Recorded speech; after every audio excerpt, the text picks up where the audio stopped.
जब आजादी की लड़ाई शुरू हुई तो एक डोमिनियन स्टेट की डिमांड हुई। 1928 में भारत सरकार के पहले इलेक्शंस हुए। 28 में याद है आपको? पहली बार, हाँ, जब कृषक पार्टी केरल से जीती, बाकी लगभग हर जगह कांग्रेस जीती। याद आ रहा है आपको? इतिहास जो लोग पढ़े वो अच्छी तरीके से जानते हैं।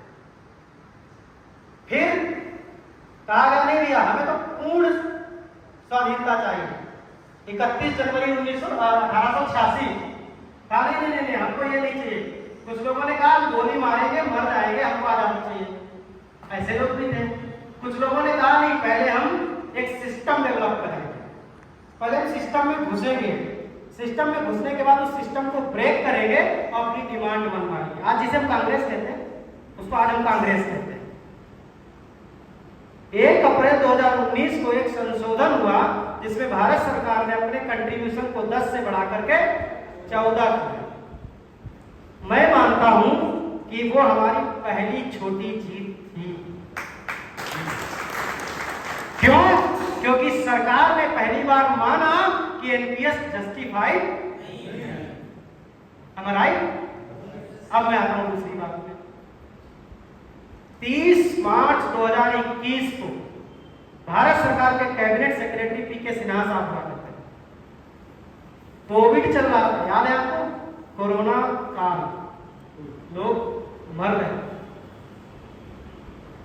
हम लोगों ने पहली बार भारत सरकार से यह प्रस्ताव पास करवाया कि अगर किसी की डेथ हो जाती है तो कम से कम जब तक हमारी समस्या का समाधान नहीं हो जाता, जिनके साथ दुर्घटनाएं हो जाती हैं, कम से कम उनके परिवारों को न्याय मिल जाए।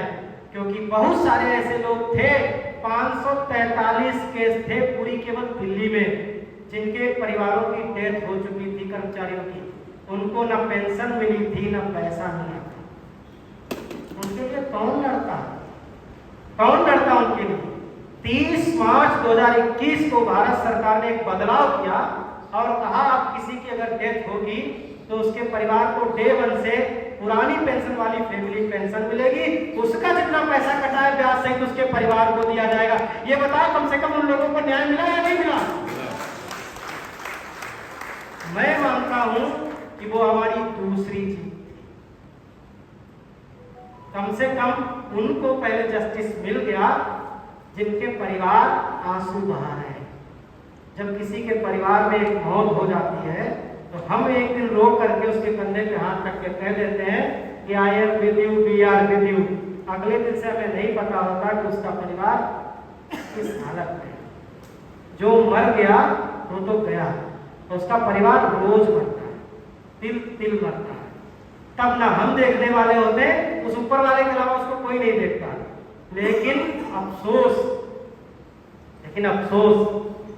रविशंकर कल्पना में हमारे ही कुछ क्रांतिकारी साथियों ने कुछ अपने उल्लू सीधा करने के लिए या बदनाम करने के लिए कहा ऐसे मरने वाली हमें पेंशन नहीं चाहिए। अब आप बताओ क्या जस्टिफाई था? हमारे साथ अभी बैठे तुषार मसीह जी, विज्ञापन का मसला था। कुछ लोगों का विज्ञापन या नोटिफिकेशन 22 दिसंबर 2003 से पहले का था। पहले मान लीजिए आपकी फैक्ट्री में 4 वैकेंसी खाली है, फैक्ट्री पहले उस वैकेंसी को नोटिफाई करती है, फिर बोर्ड को भेजती है, बोर्ड उस पर मुहर लगाता है और एम्प्लॉयमेंट एक्सचेंज को देता है, वो विज्ञापन निकालता है।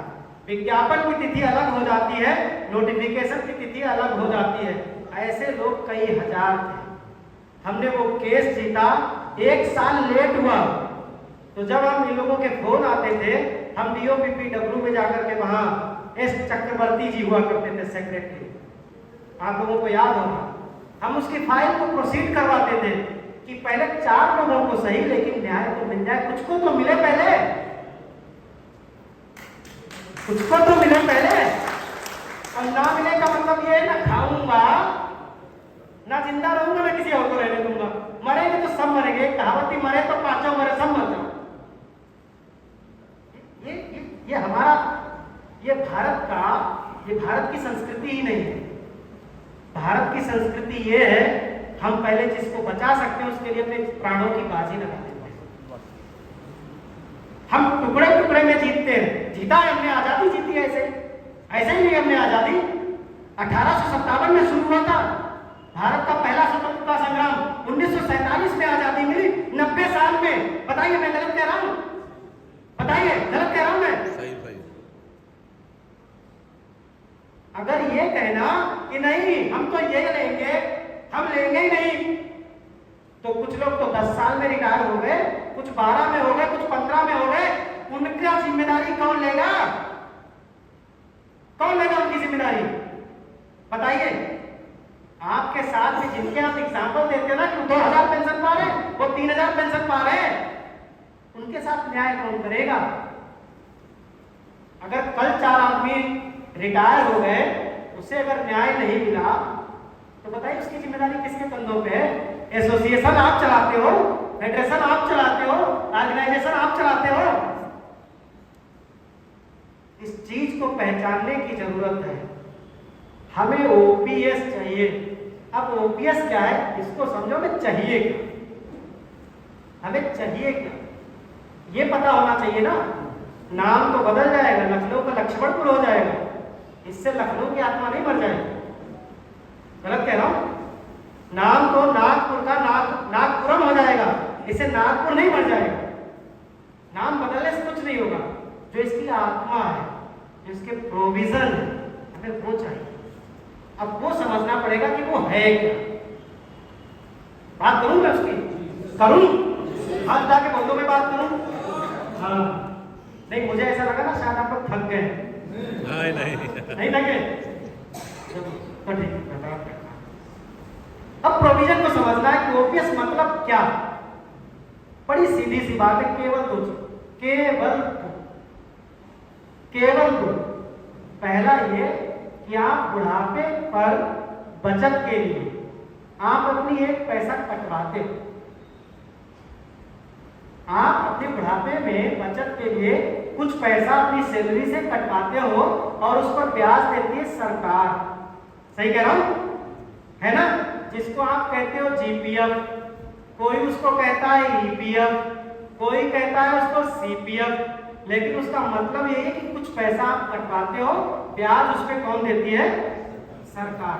उस पैसे को जब चाहो आप निकाल लो, जितना चाहो निकाल लो, जितना चाहो कटवाओ, रिटायर हो जाओ, नौकरी छोड़ दो, अपना पैसा ले लो। यही तो है। इतनी सी तो बात है ना? किसी सेक्टर में उसका नाम जनरल प्रोविडेंट फंड है, किसी सेक्टर में नाम उसका एम्प्लॉय प्रोविडेंट फंड है, किसी सेक्टर में उसका नाम कंट्रीब्यूटरी प्रोविडेंट फंड है। लेकिन बात एक ही है, तीनों पे ही एक ही पॉलिसी। जब चाहो अपना पैसा निकाल लो, आप चाहे 7% कटवाओ, चाहे 70% कटवाओ, ये आपकी मर्जी। ठीक है ना? यही तो है, यही तो है। सिंपल है। एनपीएस में भैया हमें छूट दे दो, हम चाहे 10 कटवाएं, चाहे 15 कटवाएं, चाहे 45 कटवाएं या ना कटवाएं, कटवाना तो पड़ेगा पॉलिसी। फिर आप कहोगे मेरे पास बुढ़ापे में कुछ है नहीं, दारू पी गए। जैसे आपको सरकार पर भरोसा नहीं है, सरकार को भी आप पे भरोसा नहीं।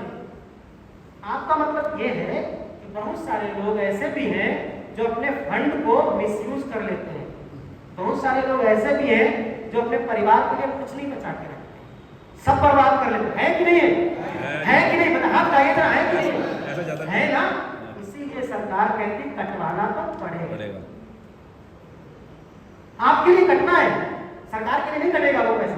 पैसा आप ही के लिए कटेगा, लेकिन आपको कटवाना पड़ेगा ताकि बुढ़ापे में कुछ पैसा आप भी जोड़ सको।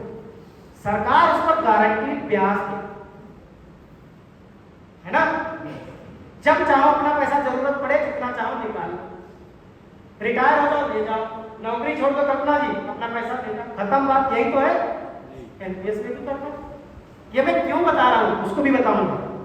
हमारा पैसा कितना कटता है? 10%। उस पर ब्याज की गारंटी कर दो। जब चाहे हम अपना पैसा निकाल लें, जितना चाहे निकाल लें। हम क्यों 10% कटवाएं? हम 15 कटवाएंगे, 20 कटवाएंगे। जब हमें ब्याज की गारंटी मिलेगी फिक्स, तो हम क्यों कटवाएंगे 10 और 15? ज्यादा कटवाएंगे, ज्यादा बचत करेंगे। हमें किसी किसी के सामने हाथ ना फैलाने पड़े, अपना पैसा जब चाहे हम, कोई प्रॉब्लम, कोई प्रॉब्लम, नाम उसका तुम कुछ भी रख लो, महाराष्ट्र पेंशन फंड रख लो, कोई दिक्कत है? कोई दिक्कत है? नाम बदलने से आपका बदली क्या? नहीं। अब दूसरी बात, ये संभव है, एनपीएस में भी ये संभव है। हमने ये कैलकुलेशन दिया, मैं जो बात आपसे कर रहा हूं ना, मैं ट्रैक की बात कर रहा हूं, ये पॉसिबल है करना। दूसरा, सरकार 14 डाले, 24 डाले, 34 डाले, ना डाले, मेरी बता सकती, आप समझ रहे? जितना भी डाले उसकी मर्जी। At the time of retirement, चाहे मैं 10 साल की नौकरी के बाद कभी भी रिटायर करूं, समझ रहे हैं? 10 साल अगर मेरे पूरे हो गए सर्विस में, उसके बाद मैं कभी भी रिटायर हो जाऊं, यानी कि 60 साल का हो जाऊं, 62 का हो जाऊं। सब लोगों को तो 30 साल की नौकरी नहीं मिलती ना, किसी को 15 साल की मिलती, किसी को 20 साल की मिली, किसी को 25, किसी को 35। 10 साल की चूंकि बंदिश है, ओपीएस में भी यही बंदिश है, 10 साल की रेगुलर सर्विस जरूरी है पेंशन के क्वालिफाइंग के लिए।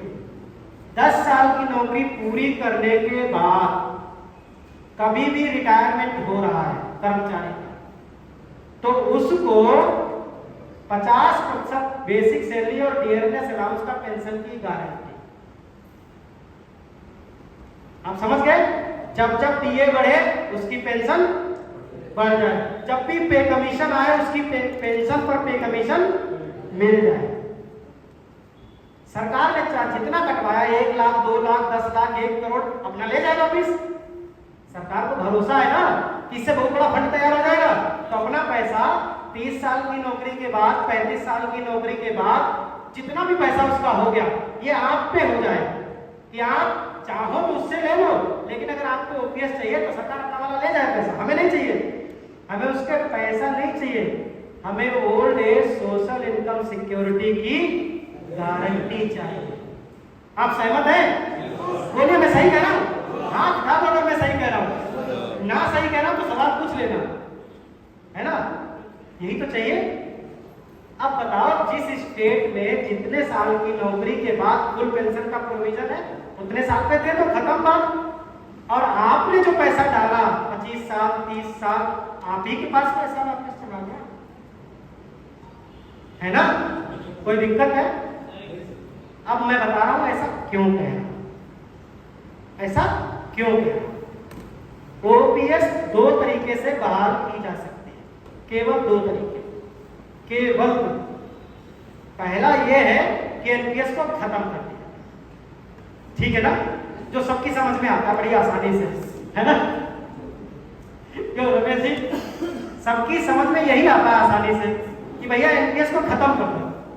अब मैं बताता हूं, देखिए अभी मेरे साथियों ने भी कहा कि पटेल जी, मैं इकलौता ऐसा आदमी पूरे भारत में जिसको जेसीएम के अलावा भारत सरकार अपने सजेशंस देने के लिए, डिस्कशन के लिए बुलाती है।